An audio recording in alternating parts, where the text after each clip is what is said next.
నమస్తే గురువుగారు. హరే కృష్ణ. స్వామీజీ ప్రీవియస్ ఎపిసోడ్‌లో మనం మాట్లాడుకున్నట్టు అసలు ఎందుకు చదవాలి అని అడిగాం కదా! సో, మీరు ఆన్సర్ చెప్పారు. బావుంది. కానీ ఈ బిజీ లైఫ్‌లో చాలామంది ఆర్థిక ఇబ్బందుల వల్ల వాళ్ళకంటూ టైం కేటాయించుకునే సమయం ఎవరికీ లేదు. సో, అసలు భగవద్గీత ఎందుకు చదవాలి? ఆ టైం ఎందుకు కేటాయిస్తారు? అవునండి, ఇది చాలా ప్రాక్టికల్ క్వశ్చన్. చాలామందికి ఏంటంటే పొద్దున్నే లేచామా, ఆఫీస్కి వెళ్ళామా, హ్మ్. ఆ వర్క్ చేసామా, ఇంటికి వచ్చి కొంచెం రిలాక్స్ అవ్వాలి. తర్వాత అలా సాటర్డే సండే వస్తే ఇంకొంచెం పడుకుంటానికి కొంచెం టైం ఉంటుంది. పిల్లలతో టైం స్పెండ్ చేయడానికి కూడా చాలామందికి వాళ్ళకి సిచ్యువేషన్ అనుకూలంగా ఉండదు. తర్వాత ఈ వీటన్నిటి సిచ్యువేషన్లో ఇంకా సపరేట్గా ఆలోచించి భగవద్గీత చదివి ఏంటో తెలుసుకోవాలి, అలా జనాలకి ఆ మైండ్ సెట్ రావట్లేదు. ఎందుకంటే కనీసం మనకి చదవడానికే కాకుండా వినడానికి కూడా టైం కేటాయించట్లేదు. సో ఇక్కడ ఏంటంటే ఫస్ట్ మన లైఫ్ ఒక ఇంపార్టెంట్ ఫామ్లో అర్థం చేసుకోవాలి. ఇప్పుడు కార్కి 4 వీల్స్ ఉంటాయండి. హ్మ్. సో అవన్నీ కరెక్ట్గా ఉండాలి. సో అప్పుడే కార్ ప్రాపర్గా వెళ్తుంది. సో అదేవిధంగా లైఫ్లో కూడా ఒక 4 ఇంపార్టెంట్ ఆస్పెక్ట్స్ అనమాట. ఒకటేంటంటే మన హెల్త్. హ్మ్. ప్రాపర్గా టైంకి తినాలి, టైంకి పడుకోవాలి, కరెక్ట్ ఐటమ్స్ తినాలి. హ్మ్. ఎప్పుడు పడితే ఇది బ్రేక్ఫాస్ట్ ఈరోజు 10కి, రేపు 12కి, లేకుంటే ఒకరోజు 7కి అట్లా ఉండకుండా రెగ్యులేటెడ్గా ఉండాలి. మనకి టైంకి ఫుడ్ తినాలి, ఏదైనా మెడిటేషన్ యోగా చేస్తూ ఉండాలి. దాంతోపాటు మనకి ఒక బేసిక్ హెల్త్కి ప్రాపర్గా రెస్ట్ ఇవ్వాలి, టైంకి పడుకోవాలి. 12కో 2కో పడుకొని 4కి 6కి 7కి లెగటం కాకుండా, అది ఫస్ట్. సెకండ్ వచ్చి మన ప్రొఫెషన్. ప్రాపర్గా ప్రొఫెషన్ చూసుకోవాలి. ఎవరైతే హౌస్ వైఫ్ ఉన్నారో వాళ్ళ ప్రొఫెషన్ ఏంటంటే పిల్లల్ని కరెక్ట్గా అవన్నీ చూసుకోవడం, అది కూడా ఒక ప్రొఫెషన్. అవును. థర్డ్ వచ్చి మన రిలేషన్షిప్, ఫ్యామిలీ వాళ్ళతో రిలేషన్షిప్, ఫ్రెండ్స్తో రిలేషన్షిప్, అది కూడా ప్రాపర్గా టైం ఇవ్వాలి, క్వాలిటీ టైం ఇవ్వాలి ఫ్యామిలీకి, ఫ్రెండ్స్కి. ఫోర్త్ వచ్చి మన సోషల్ రెస్పాన్సిబిలిటీ, సొసైటీకి నేనేం చేస్తున్నాను. సో అది చాలామంది పక్కన పెట్టేస్తారు. ఏదో ఒకటి కంపల్సరీ చేయాలి మనకి, సొసైటీకి ఒక కంట్రిబ్యూషన్ అంటూ ఉండాలి. మనకి సొసైటీ నుంచి ఇంత తీసుకుంటున్నాం కాబట్టి కంట్రిబ్యూషన్ ఉండాలి. సో ఈ 4 వీల్స్ చాలా ఇంపార్టెంట్. కానీ కార్కి ఇంకొక వీల్ ఉంటుంది, అది స్టీరింగ్ వీల్. ఓకే, అదే అది ఇంకా ఇంపార్టెంట్. ఎందుకంటే ఎటు వెళ్తుందో తెలుస్తుంది. ఆ స్పిరిచువాలిటీ అనేది ఏది ఉంటుందో అది స్టీరింగ్ వీల్ లాగా.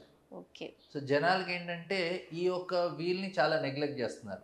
కార్ ఎటు వెళ్తుందో తెలియట్లేదు, లైఫ్ ఎటు వెళ్తుందో తెలియట్లేదు. ఎందుకంటే వాళ్ళు దానికి టైం కేటాయించట్లేదు.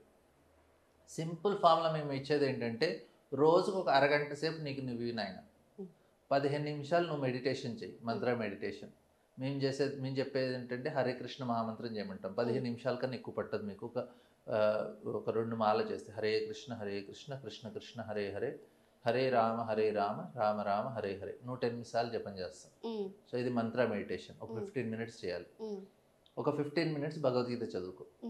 అంటే నువ్వు 24 అవర్స్లో 15 మినిట్స్ ఇస్తే నువ్వు 1% ఇస్తున్నావు అంతే. 30 మినిట్స్ అంటే 2% మీరు మీ డేలో ఒక 2% మీకు ఇస్తున్నారు పర్సనల్గా ఆ స్టీరింగ్ వీల్కి, స్పిరిచువాలిటీకి. వారానికి ఒక 2 అవర్స్ ఏదన్నా స్పిరిచువల్ లెక్చర్ వినటానికి, భగవద్గీత భాగవతం వినటానికి ఒక 2 అవర్స్ కేటాయించండి. వారానికి ఇది నెలకి ఒక రోజు మీకు మీరు కేటాయించాలి. నెలకి ఒక రోజు మీరు దగ్గరలో ఉన్న గుడికి వెళ్ళటము, ఏదైనా ఈ వారంలో 2 అవర్స్ మీరు గుడికన్నా వెళ్ళొచ్చు, స్పిరిచువల్ లెక్చర్ అన్నా వినొచ్చు. నెలకు ఒక రోజు మీకు మీరు కేటాయించుకోవాలి. మీరు దగ్గరలో ఉన్న తీర్థస్థానాలకి వీటికి వెళ్ళాలి. సంవత్సరానికి వారం రోజులు మీకు మీరు ఇవ్వాలి. మీరు ఏదైనా టూర్కి వెళ్ళాలి, అయోధ్య, బృందావనం, మథుర, అలా ఇయర్లీ ఒక 7 డేస్ మీకు మీరు ఇవ్వాలి. సో అలా చేస్తే ఆ స్టీరింగ్ వీల్ కరెక్ట్గా ఉంటుంది, మీకు ఒక డైరెక్షన్ ఉంటుంది లైఫ్లో. సో ఇది చాలా సింపులే. మీరు ఇచ్చేది 1%. 15 మినిట్స్ అంటే మీరు 1% ఇస్తున్నారు డేకి. మీకు మీరు పర్సనల్గా స్పెండ్ చేసుకునేది 1%. జనాల టైం లేదంటారు. యాక్చువల్లీ మన మొబైల్ని కొంచెం స్విచ్ ఆఫ్ చేసి పెట్టుకున్నాం అనుకోండి, చాలా టైం ఉంటుంది. న్యూస్కి, ఇన్స్టాగ్రామ్కి, సోషల్ మీడియాకి, వాటికి ఇచ్చే టైంని మీరు పక్కన పెట్టేస్తే మీకు ఇవ్వటానికి చాలా టైం ఉంటుంది. జనరల్గా ఏంటంటే నేను అందుకే ముందు మీకు ఫామ్లో చెప్పాను, మన నచ్చిన యాక్టివిటీ చేస్తే. ఇప్పుడు జనరల్గా ఏంటంటే అబ్బా ఇంత వర్క్ చేశాను, ఇంటికి వెళ్ళా కొంచెం రిలాక్స్ అవ్వాలి. రిలాక్స్ అవ్వటం ఏంటి? టీవీ ముందు కూర్చోనో, లేకుంటే ఆ ఛానల్ చేంజ్ చేస్తూ ఫోన్ తీసుకోనో లేకుంటే కొంతమంది ఇంకా వెళ్ళి హోటల్లో కూర్చోనో లేకుంటే బార్కి వెళ్ళటం ఇట్లాంటి పనులు చేస్తుంటారు. ఎందుకంటే వాళ్ళు చేసిన యాక్టివిటీ వాళ్ళకి నచ్చకపోవటం కారణంగా తర్వాత వర్క్ అయ్యాక రిలాక్స్ అవ్వాలనుకుంటారు. అదే మన యాక్టివిటీ మనకి నచ్చి దీన్ని ప్రాపర్గా చేసుకుంటే ఇంటికి వెళ్ళాక రిలాక్స్ అవ్వలే, ఆల్రెడీ మీకు ఒక ఎనర్జీ వచ్చేసింది, ఇక్కడ యు ఆర్ సాటిస్ఫైడ్. ఇక్కడ ఇంటికి వెళ్ళాక you can give quality time, మీరు పిల్లలకి క్వాలిటీ టైం ఇస్తారు. దాంతోపాటు మీరు ఓకే నేను ఇంకా గ్రో అవ్వాలి, దాని గురించి మీరు డెవలప్ అవ్వడానికి కూడా యాక్టివిటీ చేస్తారు. ప్రాపర్గా బుక్స్ చదువుతాము, ప్రాపర్ దానికి రిలేటెడ్గా ఏమైనా వీడియోస్ చూస్తాము, ఇలా భగవద్గీత చదువుకుంటాము. సో ఇవన్నీ చేయగలుగుతాం. జనాలు ఏంటంటే వాళ్ళు వర్క్లోనే ఆ సాటిస్ఫాక్షన్ రావట్లేదు వాళ్ళకి. ఫస్ట్ ఏంటంటే మనం చేసే పని ఎవరికైతే చేస్తున్నామో అరే ఈయనకి ఎంత చేయాలా నేను అని ఒక ఫీలింగ్ వస్తుంది. ఆ వర్క్ ఆ రిలేషన్షిప్ కరెక్ట్గా లేకపోవటం కారణంగా I'm not happy with my boss only, ఎందుకు ఈయన ఎంత చేయాలని. సో ఆ నెగిటివిటీ ఒకటి పెట్టుకోవటం వల్ల will not be happy with our work. Exactly. So మనం ప్రాపర్ స్టేట్ ఆఫ్ మైండ్లో ఉంటే వర్క్ హ్యాపీగా ఉంటుంది. యాక్చువల్లీ దీన్ని సపరేట్గా మనం డిస్కస్ చేసుకోవచ్చు, వర్క్లో ఎలా హ్యాపీగా ఉండాలని. కానీ అదొక్కసారి వస్తే దెన్ మీకు మిగతా ఫార్ములాస్ అన్నీ ఈజీ అయిపోతాయి. సో అన్నిటికన్నా ఇంపార్టెంట్ ఫార్ములా నేను చెప్పింది ఏంటంటే రెగ్యులేటెడ్గా ఉంటాం. మీరు ఫుడ్ టైంకి తినండి, పడుకోండి కరెక్ట్గా, మిగతా అన్నీ సెట్ అయిపోతాయి లైఫ్లో. ఓకే. సో ఈ రెండు ప్లేసెస్లో జనాలు చేసే తప్పు, టైంకి తినకపోవడం, టైంకి పడుకోవడం. సో ఈ రెండు చేస్తే టైంకి పడుకోవటం అంటే మీరు తొందరగా పడుకుంటే తొందరగా లేస్తారు. సో ఆ 30 minutes ఏదైతే ఉంటుందో మీకు మార్నింగే వచ్చేస్తుంది, మార్నింగే కవర్ అయిపోతుంది, చేయగలచ్చు. ఒక 15 minutes భగవద్గీత కూడా చదువుకోవచ్చు. ఎవరైతే అది చేస్తారో హోల్ డే వాళ్ళ కంట్రోల్లో ఉంటుంది, మైండ్ చాలా పీస్ఫుల్గా ఉంటుంది. సో మీరు అన్నారు కదా అరే మాకు కుదరట్లేదని, ఎందుకు కుదరట్లేదంటే మీరు టైంకి పడుకోవట్లేదు కాబట్టి. మీరు 9 to 10 మధ్యలో పడుకున్నారనుకోండి, మీ హెల్త్ కూడా మంచిగా ఉంటుంది, మైండ్ కూడా మంచిగా ఉంటుంది. సో ఇది చేస్తే అందరికీ హెల్ప్ఫుల్గా ఉంటుంది. చూడండి, మనం తినే ఆహారం 9 నుంచి 12 లోపు మీరు పడుకుంటే మ్యాక్సిమం డైజెస్ట్ అయిపోతుంది. ఓకే. అదేవిధంగా మన రోజంతా అయిన యాక్టివిటీస్ మన మైండ్లో కూడా అది డైజెస్ట్ అయిపోతాయి. నెగిటివ్ పాజిటివ్ అన్నీ వచ్చి ఇప్పుడు మనం ఫుడ్ తిన్నామనుకోండి, మనకి అవసరం లేని ఫుడ్ అంతా పొద్దునే బయటకు వెళ్ళిపోతుంది బాడీ నుంచి, అవసరం ఉందంతా బ్లడ్లో అబ్జర్వ్ అయిపోతుంది. అదేవిధంగా మన రోజంతా అయిన ఎక్స్పీరియన్సెస్, అవసరం లేని నెగిటివ్ ఎక్స్పీరియన్సెస్ అన్నీ బయటకు వెళ్ళిపోతాయి. కావాల్సిన పాజిటివ్ ఇప్పుడు మనం డిస్కస్ చేసుకున్నాం భగవద్గీత, ఇది ఒక పాజిటివ్ ఎక్స్పీరియన్స్ మీకు ఈరోజు. సో అది మీలో డైజెస్ట్ అయిపోతుంది.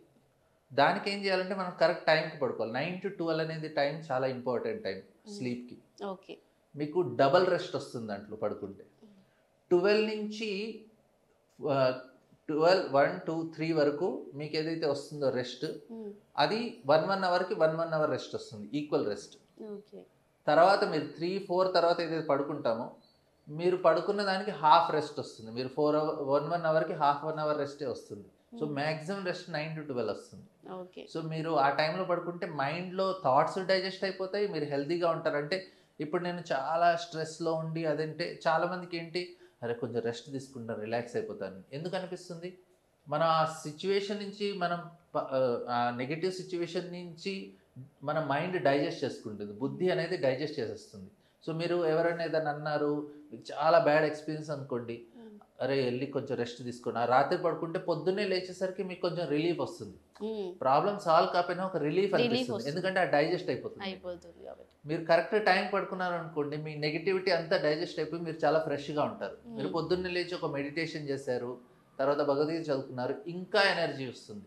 సో అలా మన నెగిటివిటీ పోయి మనం పీస్ఫుల్గా ఉండొచ్చు లైఫ్లో. మనమే కాదు, మన మీద డిపెండ్ అయిన వాళ్ళందరికీ హెల్ప్ చేయొచ్చు. సో మన నుంచి వాళ్ళకి ఇంకా పాజిటివ్ వైబ్రేషన్సే వస్తాయి. సో ఇవన్నీ ఫామ్లో కరెక్ట్గా ఉంటుంది. సో జనాలు ఏంటంటే ఈవినింగ్ వచ్చాక వాళ్ళు డిన్నరే 10ంటికి తీసుకుంటారు. కొన్ని హోటల్స్ వెళ్ళి లేట్ ఏదైతే చేస్తున్నామో అదంతా బ్యాడ్. 10 తర్వాత యాక్టివిటీస్ అన్నీ మనకి రాంగ్, నైట్. సో ఈ చిన్న ఫార్ములాస్ కృష్ణ చెప్పిన ఫార్ములానే, యుక్తాహార విహారస్య యుక్త చేష్టస్య కర్మసు యుక్త స్వప్నావబోధస్య యోగో భవతి దుఃఖ. యోగో భవతి, నీకు దుఃఖం రాకూడదు అనుకుంటే లైఫ్లో యుక్తాహార అంటే రెగ్యులేటెడ్గా ఉండాలన్నారు. ఫుడ్ అంటే జస్ట్ తినటమే కాదు, మీరు కళ్ళతో ఏం చూస్తున్నారు, చెవులతో ఏం వింటున్నారు, మీరు ఇవన్నీ ఫుడ్ కిందే వస్తాయి. సో అవన్నీ రెగ్యులేటెడ్గా ఉండాలి. మీరు extreme violence, extreme sensuality, extreme ఏదన్నా మీరు చూస్తున్నారు వింటున్నారు అంటే అది మీ మైండ్ని డ్యామేజ్ చేస్తుంది. Okay okay. మీరు ప్రాపర్గా ఉండాలి, మనం ఆ రెస్పాన్సిబిలిటీ తీసుకోవాలి. ప్రాపర్ ఫుడ్, ప్రాపర్ ఏదైతే తీసుకుంటున్నామో ఎక్స్ట్రీమ్ వైలెంట్ ఫుడ్ తీసుకోకూడదు. ఎవరికైనా అలవాటు ఉన్నా కానీ చాలా తగ్గించుకోవాలి. ఓకే. ఫుడ్లో వైలెన్స్ ఉందనుకోండి, అది మన మైండ్ని కూడా డ్యామేజ్ చేస్తుంది. సో అందుకే యుక్తాహార విహారస్య, మీరు వెళ్ళే అవుటింగ్ కూడా ప్రాపర్గా రెగ్యులేటెడ్గా ఉండాలి. యుక్త చేష్టస్య, మనం చేసే యాక్టివిటీ కూడా రెగ్యులేటెడ్గా ఉండాలి. యుక్త స్వప్నావబోధస్య, అంటే మన స్లీప్ కూడా రెగ్యులేటెడ్గా ఉండాలి. సో ఇవన్నీ చేస్తే యోగో భవతి దుఃఖ, మీకు ఆల్రెడీ ఫామ్లో ఉంది భగవద్గీతలో ఎలా హ్యాపీగా ఉండాలి. So simple. సో మన కెపాసిటీ ప్రకారంగా కూడా మనం హ్యాపీగా ఉండొచ్చు భగవద్గీత పాటిస్తే. జస్ట్ మనం ఫార్ములాని అప్లై చేసుకోవాలి. సో నేను మీకు ఇప్పుడు చెప్పింది ఏంటంటే, లైఫ్లో 4 వీల్స్. ఒకటి పర్సనల్ హెల్త్, ఒకటి కెరియర్, రిలేషన్షిప్, సొసైటీకి రెస్పాన్సిబిలిటీ. కానీ ఇంపార్టెంట్ వీల్ ఏం చెప్పాను నేను? Steering wheels. ఆ స్టీరింగ్ వీల్స్ వచ్చి స్పిరిచువాలిటీ. సో స్పిరిచువాలిటీకి మీరు టైం డైలీ ఎంత టైం కేటాయించాలి? 15 minutes. 15 minutes అంటే 1% ఇస్తున్నాం మనం అంతే. సో వీక్లీ వచ్చి ఒక 2 hours మీరు గుడికి వెళ్ళండి, కూర్చొని అక్కడ కొంచెం పీస్ఫుల్గా ఉండండి ఒక 2 hours. లేకుంటే ఏదైనా స్పిరిచువల్ లెక్చర్స్, మా సత్సంగాలు ఉంటే అక్కడికి రండి. మంత్లీ 1 day మనకి మనం కేటాయించుకోవాలి. ఇయర్లీ 7 days మీరు ఏదైనా తీర్థస్థానానికి వెళ్ళరండి, తిరుపతి లేకుంటే బృందావనము, మాయాపూర్, ఏదైనా ప్లేసెస్. సో అలా మీకు మీరు ఇస్తే ఆ స్టీరింగ్ వీల్ కరెక్ట్గా నడుస్తుంది. అప్పుడు మనకి కూడా అర్థం అవుతుంది మన లైఫ్ ఎట్ వెళ్తుంది, ఎలా వెళ్తుంది అని ఆటోమేటిక్గా అర్థం అయిపోతుంది. మీరు ఇది ప్రాక్టికల్గా చెప్పండి, మీరు ఎంత సింపుల్ ఫార్ములా. సో అప్లై చేయాలి, అప్లై చేసి ఇంకా ఈజీ. అప్లై ఎలా చేయాలి చెప్పండి నేను మీకు. ఫార్ములా తొందరగా పడుకోవాలి, టైంకి తినాలి. సో మీరు పొద్దున్నే లెగిచారనుకోండి, మీకు 30 minutes దొరుకుతుంది. ఇంకా ఎక్కువ టైం దొరుకుతుంది, మైండ్ అంతా రిఫ్రెష్గా ఉంటుంది. లేట్గా పడుకొని లేట్గా లేస్తేనే ఈ ప్రాబ్లమ్స్ అన్ని. టైంకి తినకపోయినా కూడా ప్రాబ్లమే. సో కృష్ణుడు ఇచ్చిన ఫార్ములాని భగవద్గీతలో యుక్తాహార విహారస్య. సో మీరు అప్లై చేయండి, you will be very happy. Okay sir, thank you so much. చాలా ఇన్ఫర్మేటివ్ ఇన్ఫర్మేషన్ ఇచ్చారు. Thank you so much. Hare Krishna.